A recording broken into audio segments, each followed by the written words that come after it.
Hey everybody, it's me, Zach, this is Judy, and welcome back to our channel. Hey everybody, it's me, Zach, and we are back again to discuss this week's episode of the critically acclaimed, soon-to-be Emmy-nominated, I'm sure one day, and the reality television award-winning, it was like the reality TV awards, something or another. They won an award. They did win one award, the 1,000 Pound Sisters, starring Amy and Tammy Slayton and their gaggle of siblings and family members. Yes, I'm back again this week and hopefully with less uploading issues. You might have missed last week's episode or recap from me because I was having all kinds of issues getting it uploaded onto YouTube, but I'm starting early. We're working on this in advance and hopefully it goes up at a normal time where everybody will see it. So this week we have a lot to talk about because this week's episode included Tammy being Tammy and also Little Bit's memorial service, which if you're like me, probably devastated you, so it's clear we're gonna have to unpack some of our thoughts and feelings and figure out how we feel about all of that. So this week's episode leaves off where last week's episode ended, as they normally do, and we get to see Tammy talking with her nursing assistant Kimberly about how she gained weight and she's confused and frustrated that she gained the weight and she doesn't understand what she's doing wrong. Her nursing assistant basically was like, it's normal to plateau, this is normal, like, it's gonna be fine. And I'm curious that throughout this episode they talk about Tammy plateauing, but I usually think about the term like plateauing and like your weight didn't change, you didn't gain or lose, you're just staying the same. I don't really think that's usually how people refer to a weight gain, just to be clear. I also gotta say, seeing all these random new characters from like the nursing facility and things like that really make me miss the like home health care nurse that they hired for Tammy in season 3. Was that season 3? Tisa, do you all remember her? I cannot push you in that wheelchair like that and hurt myself because I know that you can walk. And I'm not gonna do it. That's just bull. You can walk. Ain't no sense you telling me that you can't walk. I didn't see you walk, hell. She was so fun and so real. I hope she's doing good somewhere, you know what I'm saying? She deserves the best because she put up with Tammy at Tammy's fucking worst. But Tammy does note that every time she gets close to her goal, something bad happens. She mentioned the last time she got COVID and it kind of threw her off.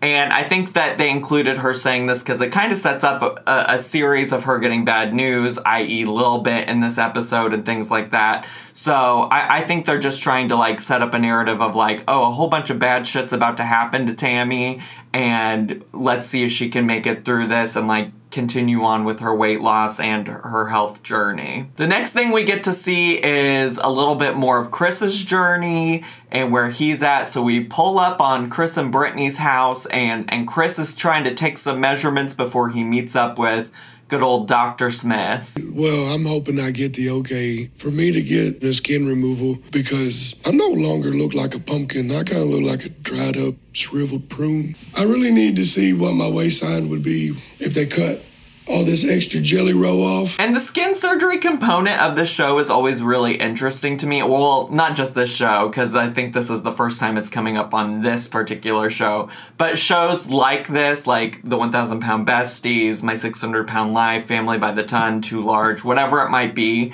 is that when people do lose the weight, like the next immediate conversation we have to have is them potentially getting skin surgery. And I think it's interesting because it feels like, well, one, I imagine it's because TLC wants to continue having a storyline for these people. And two, it probably is like somewhat, I mean, like Chris identifies a bunch of things that are frustrating about having the extra skin. He wants to look sexy. When you get all this cut off, ooh, sexiness in a bottle, baby. He feels like a flying squirrel. So basically, I really just want to get all this flying squirrel syndrome taken care of. And also talks about like smelling and being able to properly like take care of his hygiene and things like that. And, I mean, there are things that seem like legitimate concerns of Chris, but I honestly think it always gets introduced way too early. Like, I knew already that, well, this is later in the episode, but I already knew that Dr. Smith was going to be like, yeah, it's not time for that yet. And they basically are just setting it up so that, like, Chris has a new goal to work towards, you know what I'm saying? But I really do appreciate Chris being on the show, though, because he's always saying the goofiest shit, like the flying squirrel comment and things like that. So, you know, whatever storyline keeps us going, I guess, is fine by me. I just worry that some of the skin surgery stuff reinforces this idea that, like, you'll never be good enough, you know? Like, he literally just lost, like, 200 some pounds, and yet there's still more that he feels like he needs to do to change his body to feel adequate or comfortable or whatever it might be. The next scene is Amy and Michael setting up a pool for Gage to have a pool day. And we start off with just Michael trying to blow up the pool. It didn't have a pump. Pickles. You need help, babe? Yeah, Amy, fried pickles. Totally. Totally something that makes sense to just say. Yeah, Actually, though, I gotta tell you, them fried pickles will get you, because I was not a pickle girly, and then I went out to, like, a little bar situation for some, like, apps and drinks with a friend, and she ordered fried pickles, and I was like, let me just try one. Let me not be a hater. Let me just try one. And if that didn't kick off a whole pickle era for me, besties, like, I could not stop eating pickles after that. Not even just fried pickles, just pickles in general. It was a mess. I'm happy to say that I eat a normal amount of pickles again, which is not that many that often. But for a while there, it's like all I wanted was pickles. But yeah, then there's like literally just like a minute or two straight of Amy and Michael trying to blow up this damn pool.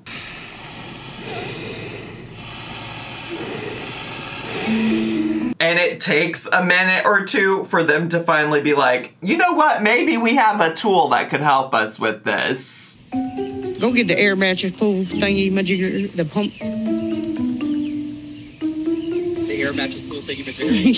Yeah. And it turns out Michael was directing Amy to blow into the drain plug. So there's like a drain plug at the bottom of the pool so you can easily let the water out. And at the end of the day, they didn't even blow the pool all the way up. Like, it's clearly still not inflated all the way. I don't know, that's just the goofy shit I love about this show, is that they just put in all of these ridiculous moments that are so unexpected, unnecessary. Like, they didn't have to put that in the show, and they did, and I appreciate that, TLC. And this scene is where they finally also acknowledge that Lil Bit passed away, which, if you've watched my channel, you've known about for a little bit, and also Amy did post on social media at the time that it happened, so if you keep up with, like, Amy and Tammy outside of the show, you probably also already knew it. I think it's a little weird. It took us 3 episodes to get to that point that we would be able to know that happened, and they didn't even like acknowledge it or show it on the show. It makes me kind of wonder, like, chronologically where this happened in the timeline, because, you know, we hadn't seen Lil Bit at all up until this episode. But y'all know I have like some level of issue with the timeline and how none of it really ever makes sense to me, so it is what it is. But in general, I appreciated this little moment because they showed all kinds of like previous footage of Lil Bit, and if you watched my previous recaps of previous seasons of this show, you'll know that Lil Bit was one of my favorite parts of the show, and I always did a Lil Bit shot of the week, and so it was so fun to get to see like all of these moments in the past where, you know, Lil Bit was at Amy's wedding, Lil Bit was eating food off the floor. A little bit walked me down there. Oh, yeah. Go ahead. She was my flower girl. And then she was there at the baby shower. And a little bit ate that whole piece of lasagna. That was hilarious. She loved food so much. Although Amy bragging about Lil Bit liking to eat spaghetti was a little bit like, girl, maybe we shouldn't always be feeding our dogs spaghetti. She even eats spaghetti. It might not have been the healthiest, but hell, she was 22 years old. What makes you think it's not healthy? She had to live to 22 years old eating something. It is what it is. Lil Bit did live a long life. I think they said that she was like 22 years old, which, like y'all know, for little dogs is very, very long. But in general, Amy is worried about Tammy learning about Lil Bit passing away, because Amy's worried, probably as she should be, that this will set Tammy back. You know, Tammy's already been talking about feeling separated from her family, missing important things. And certainly we saw on the show that Tammy did have a connection with Lil Bit as well. So we go back to Chris for a little bit, and he's trying to get rid of some oversized clothing. In fact, we get to see him try on an old pair of pants. Here we go. Oh, here we go. That is crazy. One leg. You fit in one leg. I know. And that is actually really impressive that he could fit both legs into one pant leg. Like, that's crazy. I didn't actually think he was going to be able to whenever he was like holding them up, but he did it, and that's wild. And then he has a meeting with Dr. Smith for his 1-year post-op appointment. So like it's been a full year since he had the bariatric surgery. And at the time of his surgery, he was 408.5 pounds. And Chris lets us know that he hasn't really been weighing himself because he felt like it would really deter from his progress, because he knows that it slowed down at one point, and so he didn't feel like it would be helpful for him to weigh himself regularly. But he does get on the scale for Dr. Smith, and he's down to 299.4 pounds, which Dr. Smith had said that he should probably be below 300 pounds, and so he is, and so Dr. Smith seems very pleased with that progress. However, spoiler alert, well, I spoiled you a little bit earlier, so this isn't really a spoiler alert, this is when it actually happened, but Chris does bring up the skin removal surgery, and Dr. Smith is like, yeah, you probably got a bit more ways to go. You got, in fact, he says specifically, you got 50 pounds to go, brother. Like, you still have some time before that will probably be something that plastic surgeons would be willing to do for you. And it also sounds like, and this is par for the course in shows like this, it sounds like not only is it losing the 50 pounds, but then showing like consistent maintenance of that, because they don't want to do the surgery and then you to go backwards and like gain the weight back and things like that. Chris says that it'll suck because he's gonna have to go back to hardcore dieting and exercising, and he mentions something about his belly roll. If I do lose the 50 pounds he's talking about, my belly roll gonna be at my knee. And honestly, looking at him right now, I'm not convinced that it will actually hang down to his knees, so I'm gonna need him to just prove me wrong on that one. And by the way, we're at this point about 18 minutes into the show, and there's not been really any pooping, peeing, farting, whatever content, but there is some old cheese and zit content for you if that's of any interest. You know, the real problem is it's bad enough dealing with body odor like, oh, geez, I have like zits and stuff that's popping up, and then you gotta worry about boils. So yeah, like I said, there's clearly some things that are really bothering Chris. I'm just like, the skin surgery thing always comes up way too early in these conversations, if you ask me personally. Then we get a FaceTime between Amy and Tammy where they're catching up, and Tammy lets Amy know that she gained 10 pounds, and Amy's a little bit worried she'll give up. She'll drink a cup of water, gain an ounce, and give up. She gives up too easy. And Amy's so right about that. I was thinking, while she was talking about the glass of water, I was thinking like, wow, you know, maybe all Tammy really needs to do is just take a good old pee-pee or a poo-poo, and that 10-pound weight gain is gonna go away. And then, right as I was thinking that, Amy said just about as much. So you know you can lose 10 pounds. Yeah. It ain't nothing but a good, healthy So it took us 18 minutes to get into this damn television show before we got any kind of pissing or shitting or farting content. So TLC, I'm gonna need you to up the ante next week. Actually, honestly, probably not, because we got so much pee-pee poo-poo content last week. Maybe it was good that we got a little bit of a reprieve this week. And while Amy is hesitant to share the news about Lil Bit, she knows that things will be even worse if Tammy ends up hearing about Lil Bit's passing through somebody else, so she does share the news with Tammy. And of course, Tammy is heartbroken, as you would expect, and she does talk about how she wishes she could be home for that. because, you know, there's all these things happening and Tammy's stuck in this facility in Ohio, very far away from her family. But this is also where we learn that later in the episode, Amy and Michael will plan and hold a memorial service for a little bit, and of course that adds to Tammy's like, ugh, I wish I could be there, I'm not there, this is frustrating situation type of deal. In the next scene, we see Amanda come over to Amy and Michael's home with some packages, which I assume maybe she just picked up on her way into the home and not that they had them like delivered to her. I don't know. It seemed kind of weird that she was walking in with their mail, but I'm assuming it was one of those things where like you show up at somebody's home and you see the packages on like their porch or by their front door, and so you bring them in with you. You know what I'm saying? And we find out that all of the packages are because Amy wants a little bit physically and spiritually with her. Now that Little Bit has died, me and Michael wanted to keep her a part of the house. You know, she's always with us, but we wanted to physically see her in our house as well as spiritually. But y'all, they got so many things. They got so many things, like multiple canvas pictures, a pillow with her picture on it and the shape of her, a blanket. Damn, is this really gonna help them or is this gonna haunt them, you know? Mess around, put it on the back of the couch and walk into the living room, you know. And I have to agree with Amanda. I think this might be more haunting than anything. And also, I just want to be clear, I'm not one to body shame, but I might be one to like hand wash shame. Like, are you washing your hands? Because there was a moment where they showed Michael's hands opening up one of the packages, and I audibly gasped. So what did y'all end up doing with Little Bit? We buried her in the backyard so we can go out there and visit her. But anyways, they did talk about how they buried Lil Bit in their backyard, and they also showed a tombstone that they got to mark where she was buried. And allegedly that's because Amy has to be able to see where Lil Bit's at. Honestly, the real reason why I'm putting that tombstone on her is so I can see where the hell she's at. Yeah, we already know your vision ain't that good.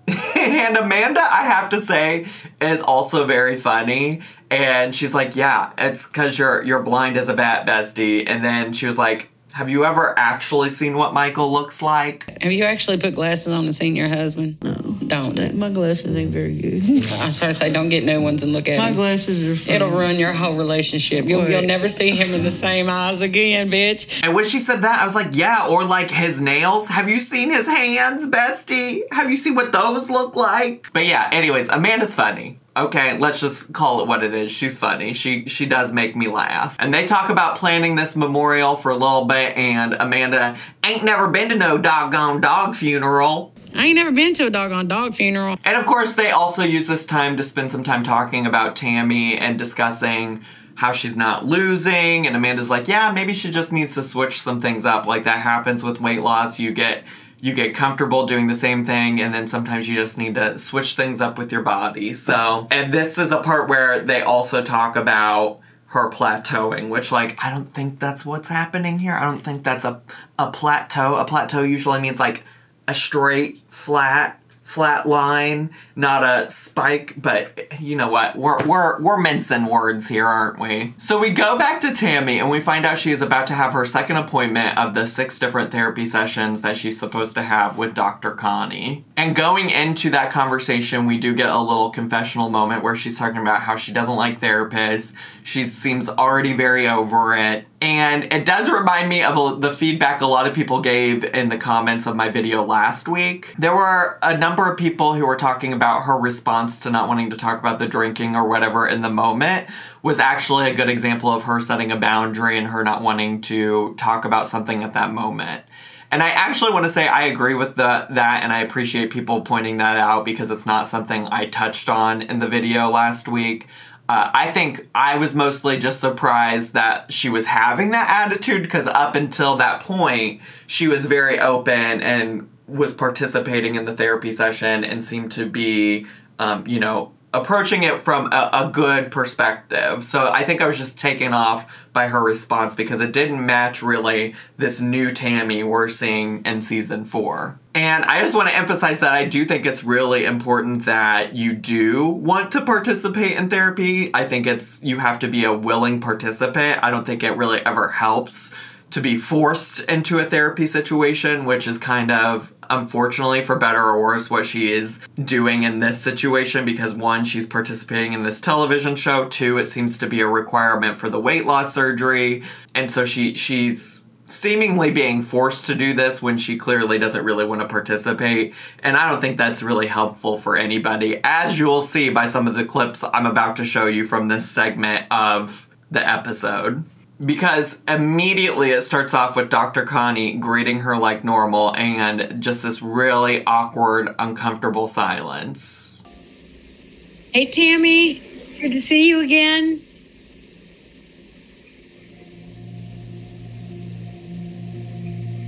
Okay. And at first I was like, is TLC just editing it this way to be shady? Because they could easily just clip in, especially since they're doing this little like FaceTime therapy session. They could easily clip in things with no problem making it look like Tammy is just upset. And you know, maybe there's still a chance that's what's happening, but that's like the whole segment of this episode is just Tammy sitting there in silence, giving 1 to 2 to 3 word answers, and it is uncomfy. And to be fair, Tammy is like, I'm just not in the mood to talk about anything this week. It's been a horrible week, and I'm just not in a place that I want to talk about it all. And I get that, and I think in a normal world, like not being filmed by TLC world, like a great boundary to set would be like, hey, I'm not in a space to talk about this. Can we reschedule for next week? I think I'll be in a better place then. That would be great. Obviously, though, she is held by the confines of what she can or can't do because TLC has a filming schedule. You know what I'm saying? And the first time she responds with a lot of words is after Dr. Connie asks her a question. She's like, listen, I don't want to talk about it. Don't make me talk about it. Don't want to talk about it. Please don't ask. Or I'm going to shut down completely. Talking. I don't want to talk about it. Let's drop it and move on. And Dr. Connie goes on to acknowledge that, like, you know, Tammy's always able to decide what she does and doesn't want to talk about in this setting. She's in control of that. And Dr. Connie just does a very therapist thing to do, which is to say, hey, I observed this behavior. I'm wondering what that might be about. And Tammy gets upset again. What you're doing now, kind of shutting down, takes your focus away from things that might be bothering you. Don't analyze. Please do not analyze. And I really do think Dr. Connie was just doing her job. From like my experience of working with therapists, that felt like a very normal therapist thing to ask or say in a situation like that. And I don't know that I necessarily viewed it as analyzing, but like therapists regularly observe a behavior and ask their patients, like, what do you think about that? What was happening there? Like, do you think it could be this? And so I don't know that I viewed it as analyzing. I guess I could see why Tammy might feel like she was being analyzed. But I really don't think that Dr. Connie was, you know, pushing the boundaries. And again, had just previously said, like, if you don't want to talk about it, just tell me you don't want to talk about it. But also, my job is to be here and ask you questions and talk through your mental health related concerns and issues and challenges. I don't know. I really truly felt like Dr. Connie was being patient with the situation and was just trying to do her job. But I guess let me know if you disagree in the comments. And if there is somebody that disagreed, it was Tammy, because she just abruptly logs off. I'm asking what you're learning, which is not an analysis. Really?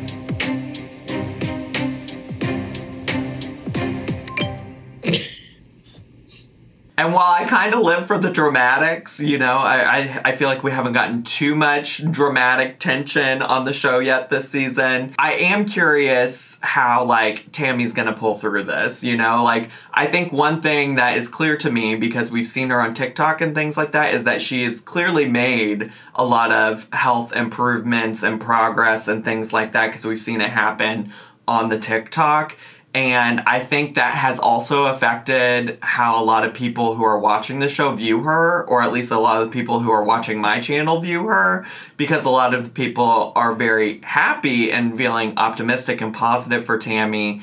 And I feel like viewing her in a much different light, because they know at the end of the tunnel she's going to get better. So I'm curious to see how we get to that point, because this is not the kind of behavior that would lead me to believe that what we know is going to happen for Tammy is going to happen. Does that make sense, what I'm saying? I'm saying I'm very curious about the ongoing journey that she's on. So then the episode, well, I want to say the episode really wraps up with the Little Bit memorial service, although there is a little bit more just right at the end of the episode. But really the last major segment is the Little Bit memorial service. And Amy's concerned that her family's not really going to take it too seriously. And I have to say, I can understand why. And I feel like for the Slaytons, they, for the most part, take it serious enough, or as serious as I would expect them to take it, if that makes sense. So all of the siblings show up, including Tammy on an iPad, and also some of Amanda's kids and things like that. And Michael speaks at the beginning of this service, and he just has such a beautiful way with words. I had her ever since my dad passed away. She's been a daughter to me. Yep. Doesn't hair comb, treated me up a lot. And it's somehow a very serious moment, but TLC does their TLC thing and makes it so fucking unserious. No longer by my side, but forever in my heart. Anybody want to come visit her, they can. That's nice. That's good.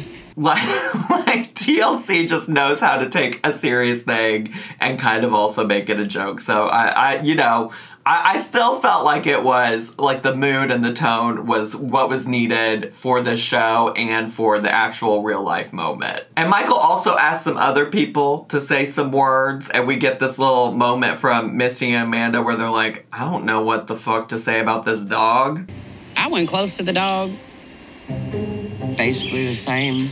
I mean, I knew the dog, but I wasn't real close to her or anything. Just basically here for Michael and Amy. But I have to say, after that, they actually do come through with, like, some kind words that I felt like were more meaningful than maybe kind of like what Michael had to say about his own dog. So, you know, they pulled it together for their sister and their brother-in-law, and I appreciate that. And in all seriousness, and I've told this to Amy privately as well, but, like, Lil Bit really was one of my favorite parts of the show. There are many things I love about the show, but Lil Bit really was one of my favorite parts, and I did always look forward to seeing her. I'm, like, a dog lover at heart. Obviously, I have my own 2 dogs, and her presence will definitely be missed on the show. I'll miss having a Little Bit shot of the week every week, and I'll just miss seeing her do her thing, you know what I'm saying? So R.I.P. Lil Bit, you'll be missed. I know the people in my comments will also miss you. We'll all miss you.